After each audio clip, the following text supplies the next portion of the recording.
Chemistry grade 10 FPISC domain physical chemistry सब domain stoichiometry. आज का चल रहा है calculate empirical formula and molecular formula from appropriate data.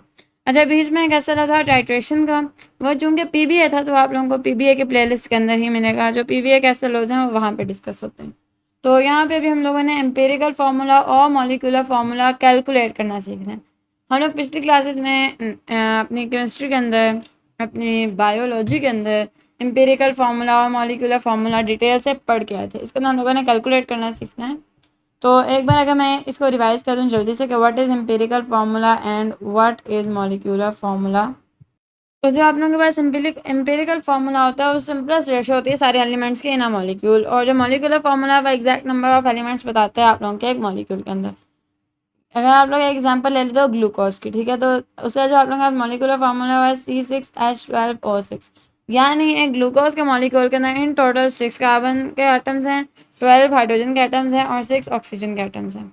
अब इसी की अगर ग्लूकोज के हम लोग एम्पिरिकल फार्मूला देखें तो उसके लिए हमें क्या करना पड़ेगा कि इसके सिंपलेस्ट रेशो निकालनी पड़ेगी। इस तरह ये 6, 12 और 6 है ना, CH और O, इस तरह इसकी सिंपलेस्ट रेशो किस तरह निकलेगी 1 to 1, तो कितना निकलेगी CH2O। ये इसका एम्पिरिकल फार्मूला है और ये इसका मॉलिक्यूलर फार्मूला। होप सो आप लोगों को समझ आई होगी।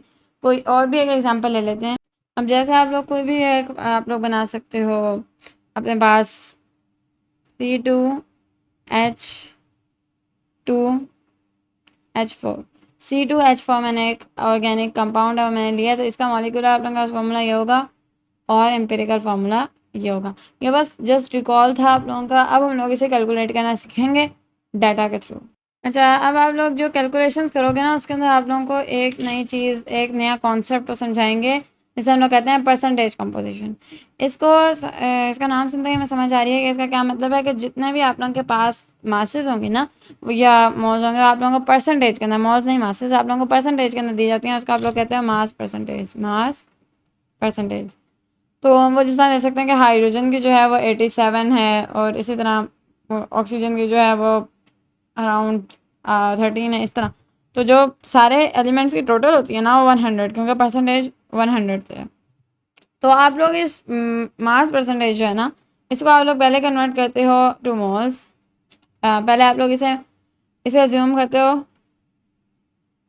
100 ग्राम सैंपल, फिर जो आप लोगों के पास मास आती है आप लोग उसको मोल्स में कन्वर्ट कर देते हो, और जो आप लोगों के पास मोल्स होते हैं देन आप लोग एटॉमिक वेट्स यूज़ करने के बाद आप लोग सिंपलेस्ट रेशियो निकालते हो। ये भी हम लोग एग्जांपल्स करेंगे इससे रिलेटेड, थोड़ी ट्रिकी सी, तो आप लोगों को ये हर एस्पेक्ट से समझ आ जाएगा। और आखिर में आप लोग इसका एम्पिरिकल फार्मूला निकाल लेते हो, ठीक है। जस्ट एक माइंड मैप था कि किस तरह आप लोगों ने सब कुछ करना है। अब एक हम लोग एग्जाम्पल ले लेते हैं, एक नहीं कई लेंगे और हम लोग इन सबको सॉल्व करेंगे। यहाँ पे जो मैंने एग्जाम्पल लिया मैंने गंतव्य की बुक से ले लिया, एग्जाम्पल नंबर 5 और एग्जाम्पल नंबर 6, बिकॉज वो उनके अंदर ज़्यादा सारी डिटेल थी। तो वो मैं एग्जाम्पल नंबर 5 के अंदर कहते हैं कि कंपाउंड है कार्बन और हाइड्रोजन का जिसके अंदर 85, ठीक है। हमारे पास एग्जाम्पल नंबर 1 है, हमारे पास एक कंपाउंड है कार्बन और हाइड्रोजन का, इसके अंदर हमारे पास 85.7% कार्बन है और 14.3% हाइड्रोजन है बाय मास। ये मास परसेंटेजेस हैं इनकी। Deduce the empirical formula of this hydrocarbon. ये एक हाइड्रोकार्बन है, इसका हम लोगों ने एम्पेरिकल फार्मूला निकालना है। तो यहाँ पे हम लोग इनकी मोलर मासेस भी इन्होंने हमें साथ दे दिए हैं कि इसकी 12 है हमारे पास और इसकी जो है हमारे पास 1 है, ठीक है। और जो हमारे पास ऑक्सीजन है ना उसके हमारे पास मोलर मास जो है वो 16 है, ठीक है। आई डोंट नो हमें ऑक्सीजन की मोलर मास उन्होंने क्यों दी है, गलती से दे दिया, ठीक है। अच्छा, अब हम लोग का नीचे एक बना लेना है अपने पास। टेबल बनाने की कोई ज़रूरत है या नहीं है ये आप लोग खुद ही उस वक्त देखोगे। इस वक्त मैं सिर्फ आप लोगों की आसानी के लिए बना रही हूँ। तो सबसे पहला जो हमारे पास स्टेप है, जो मैंने अभी आप लोगों को माइंड में बना के दिया था, हमारे पास जो सबसे पहला स्टेप है दैट इज़ कि हम लोगों ने परसेंटेज मासेस लिखनी है। यहाँ पे जो कार्बन डाइऑक्साइड की है वो है 85.7 और इसकी जो है हमारे पास 14.3 है। यहाँ पे हम लोगों ने अब क्या करना है, हम लोगों ने इनकी मासेस निकालनी है। मासेस किस तरह निकालेंगे,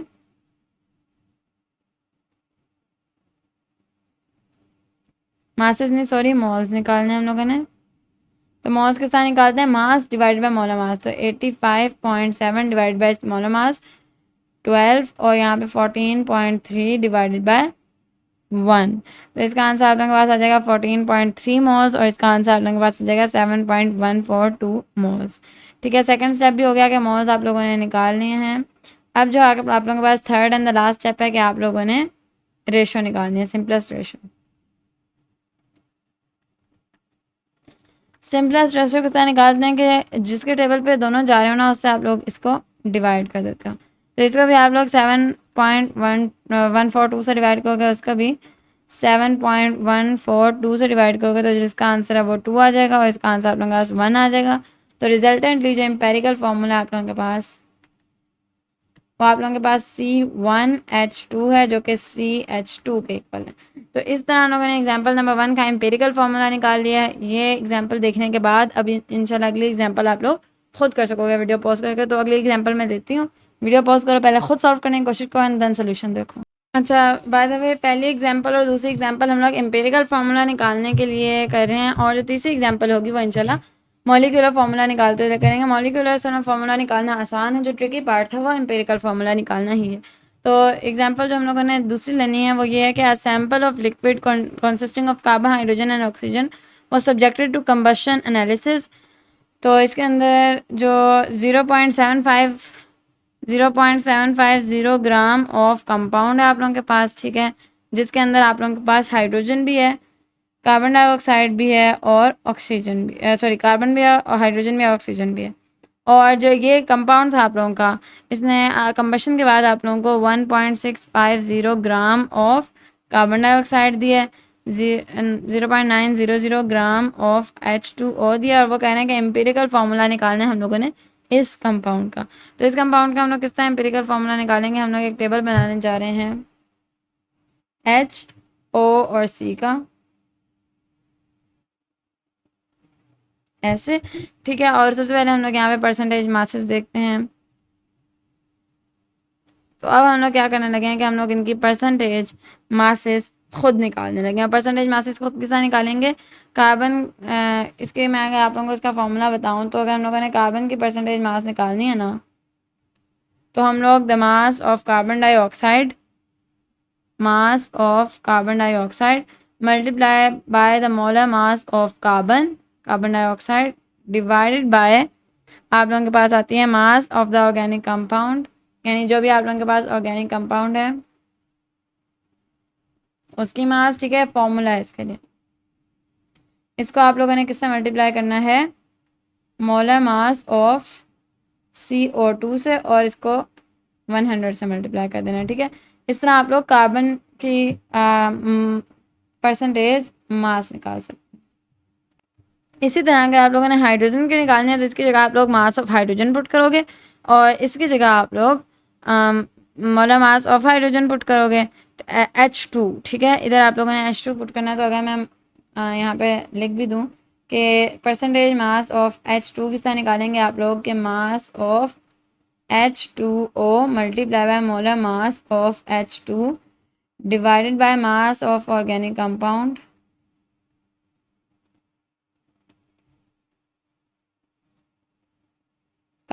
multiply by molar mass of H2O, और इसको रिजल्टेंटली आप लोगों ने 100 से मल्टीप्लाई कर देना।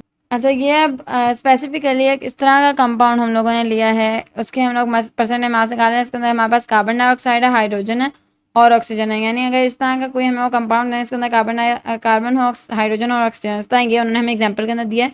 तो उसके लिए है परसेंटेज मास ऑफ कार्बन निकालने के लिए ये फॉर्मूला है, परसेंटेज मास ऑफ हाइड्रोजन निकालने के लिए ये फॉर्मूला है, और अगर आप लोगों ने परसेंटेज मास ऑफ ऑक्सीजन निकालना है तो आप किस तरह निकालोगे। आप लोगों को पता है टोटल जो कंपाउंड है 100 आप लोगों के पास परसेंट है, यानी 100 टोटल होता है ना, तो उसके अंदर से आप लोगों ने माइनस करना है इन दोनों का रिजल्ट, ठीक है। Result number 1 plus result number 2 जो आप लोगों के पास होगा उन दोनों का आप लोगों ने माइनस करना है, तो आप लोगों के पास परसेंटेज मास ऑफ ऑक्सीजन आ जाएगी, ठीक है। होप्स आप लोगों को तीनों चीज़ें समझ आई होंगी। अभी इन तीनों को यहाँ पे अप्लाई करते हैं, ठीक है। तो इसकी परसेंटेज मैसेज किस तरह निकालनी है, 1.65 डिवाइडेड बाय 0.75, ठीक है। इसका जो आप लोगों के पास था उसको आप लोगों ने इससे डिवाइड किया, इसको मल्टीप्लाई करना है 12 से और इसको मल्टीप्लाई करना है 44 से, और आखिर में आप लोगों ने सबको मल्टीप्लाई कर देना है 100 से, ठीक है, तो आप लोगों के पास जो रिजल्ट आएगा वो 60% है। ठीक है, इधर फिर आप लोगों ने अब 0.9 डिवाइडेड बाय 0.75 मल्टीप्लाई बाय यहाँ पे आप लोगों ने यहाँ पे आप लोगों ने उससे मल्टीप्लाई करना है 2 से, उसके मोलर मास से H2 के मोलर मास से आप लोग मल्टीप्लाई करोगे इस जगह पे, और नीचे आप लोग मल्टीप्लाई करोगे with the molar mass of H2O, और आखिर में आप लोग इसको मल्टीप्लाई करोगे होल को 100 से। आप लोगों के पास जो रिजल्ट आएगा वो 13.44 समथिंग आएगा।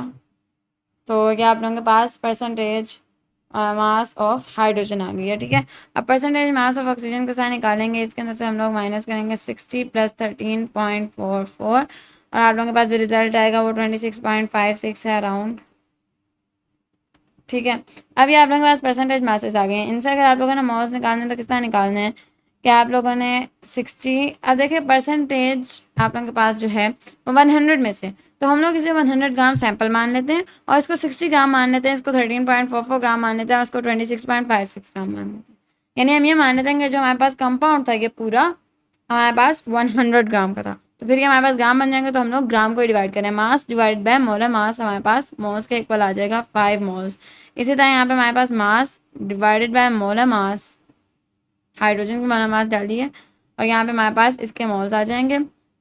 इसी तरह अगर हम लोग करें इसकी मास को डिवाइडेड बाय स्मॉलर मास, तो इसका जो आंसर आ जाएगा हमारे पास ये आ जाएगा। अब हमारे पास तीनों के मोल्स आ गए हैं, हम लोग अब इनकी रेशो लेने लगे हैं, तो तीनों को हम लोग 1.66 से डिवाइड कर देंगे, और अगर राउंड ऑफ करने की थोड़ी सी ज़रूरत पड़े तो वो हम लोग राउंड ऑफ भी कर देंगे। 13.33 divide by 1.66 is equal to 8। 13.3 ये 13.33 नहीं था, सॉरी, ये था 1.66 divide by 1.66 is equal to 1। तो आप लोगों के पास अब जो फॉर्मूला है वो क्या बनेगा, इसके अंदर कार्बन था, इसके अंदर हाइड्रोजन था, इसके अंदर ऑक्सीजन था। कार्बन के सिंपलेस्ट रेशो क्या है 3, हाइड्रोजन के 8 और ऑक्सीजन के 1, या आप कुछ भी ना लिखो। तो ये इसका एम्पिरिकल फॉर्मूला है। 2 एग्जाम्पल्स कर लिए, अब तक तो समझ आ जाना चाहिए कि एम्पिरिकल फॉर्मूला किस तरह निकालते हैं। नहीं समझ आने वाली वीडियो दोबारा देखें। अब हम लोग करने लगे हैं मॉलिक्यूलर फार्मूला किस तरह निकालते हैं, हम लोग पता करने लगे हैं। तो इससे पहले एक बार मैं आप लोगों के सामने दोबारा से ग्लूकोज की एग्जांपल रखूँ, C6H12O6। इसका आप लोगों के पास मॉलिक्यूलर फार्मूला क्या था, CH2O। अगर आप इस पूरे को 6 से मल्टीप्लाई करो तो क्या होगा, आप लोगों के पास वापस से आप लोगों का मॉलिक्यूलर फार्मूला आ जाएगा। इसका ये मतलब है कि एक नंबर ऐसा है कि जिसके साथ अगर आप एम्पिरिकल फार्मूले को मल्टीप्लाई करो तो आप लोगों के पास वापस मॉलिक्यूलर फार्मूला आ सकता है। और एक कॉमन सेंस भी है, क्योंकि एक ही नंबर से आप लोग सबको डिवाइड करके एम्पिरिकल फार्मूले इस सब को आप लोग 6 से डिवाइड करके एम्पिरिकल फार्मूला बना रहे थे, तो अब एम्पिरिकल फार्मूला को 6 से मल्टीप्लाई करके आप लोगों के पास मॉलिक्यूलर फार्मूला आ जाना चाहिए। तो ये जो नंबर है ना, इसे हम लोग कहते हैं n। तो अगर आप लोग n को एम्पिरिकल फार्मूला के साथ मल्टीप्लाई करो तो आप लोगों के पास जो रिजल्ट है वो आप लोगों का मॉलिक्यूलर फार्मूला आ जाता है।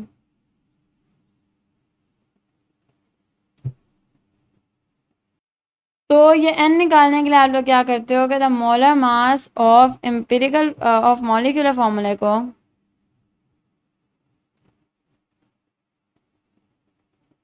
आप लोग डिवाइड कर देते हो molar mass of empirical formula के साथ।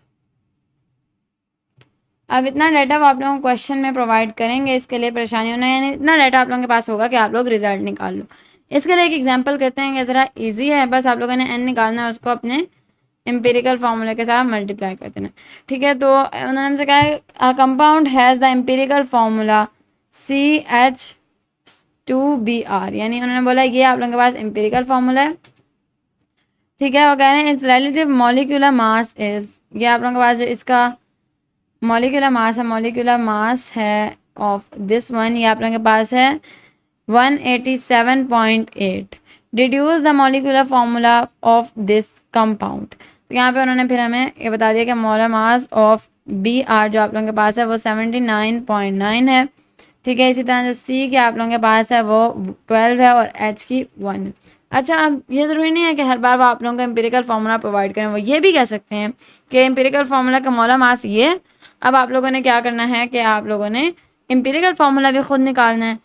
आप लोगों के पास ये कंपाउंड है C H और O, इसका मोलर मास ये एम्पिरिकल फार्मूला का एम्पिरिकल फार्मूला पहले निकालो, और उससे भी मॉलिक्यूलर फार्मूला निकालो। यानी टफ से टफ हो सकता है आप लोगों के पास क्वेश्चन, बस थोड़ा सा आप लोगों ने ध्यान रखना है, स्टेप बाय स्टेप करना है और आप लोगों के पास आंसर आ जाएगा।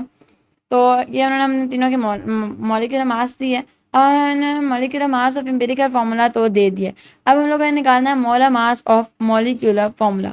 तो अच्छा, एक छोटी सी गलती सवाल बताते हुए ये हो गई कि जो मोलर मास थी आप लोगों के पास, ये मॉलिक्यूलर थी, यानी ये आप लोगों के पास मॉलिक्यूलर फार्मूला की थी, और आप लोगों ने एम्पिरिकल फार्मूला जो है उसकी मोलर मास आप लोगों ने खुद निकालनी है। तो molar mass of empirical formula आप लोग किस तरह निकालोगे कि आप लोग सी, यानी ये CH2 आ रहा है ना, तो सी की एक बार रखो, इसके साथ प्लस करो 1 × 2 की, और उसके आगे आप लोग Br की रख दो। तो आप लोगों के पास जो टोटल आ जाएगा वो 93.9 है।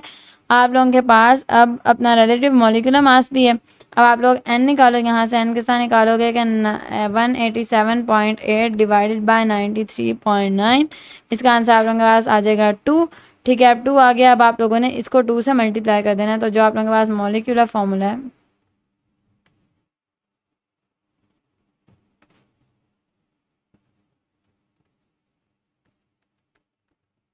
वो है C2H4Br2। तो ये वाला ऐसा यहाँ पे ख़त्म हो चुका है, और होप से आप लोगों को मॉलिक्यूलर फार्मूला और एम्पिरिकल फार्मूला दोनों निकालना आ गए होंगे। मिलते हैं अगले एपिसोड में, तब तक के लिए अल्लाह हाफिज़।